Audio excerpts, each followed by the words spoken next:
Hi, everybody. It is another wonderful day. I guess every day is pretty wonderful that we get to enjoy this life. It is what you make of it. This is day 3 of a 7-part series. Just some quick tips to put more money in your pockets, which we all want, no matter how much money you have. I find that it's never enough and we can always use more.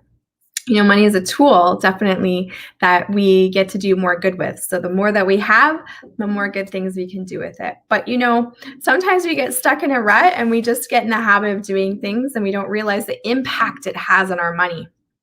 So, did you know that if you were wasting $6.60 a day, and that could be done so easily? I don't know about you, but these things we can sure spend $6.60 pretty quickly.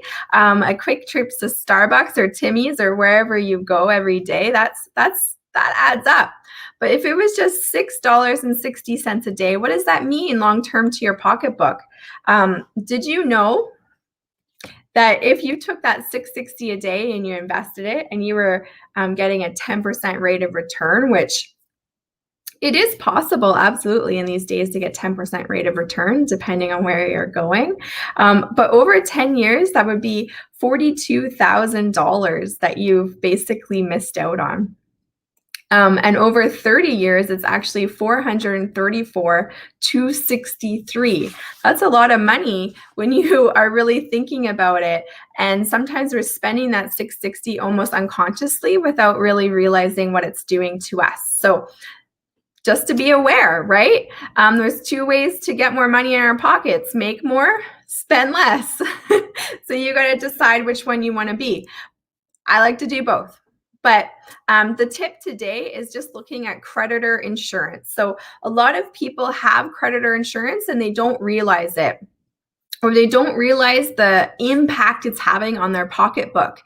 Creditor insurance would be certainly mortgage insurance, when you have insurance on your mortgage that pays for you if you pass away, but it also can be on car loans, credit cards. I see it quite often when I'm working with families. So they have a car loan, and in that loan, if something was to happen to them, their loan would be paid off. Or a lot of times there's a disability attached to that. So if they're disabled, their loan would be paid for, which certainly sounds good. But in real fact, what I find is a lot of those policies are very hard to collect on. And they also don't offer great value when you compare it to other options in the private market.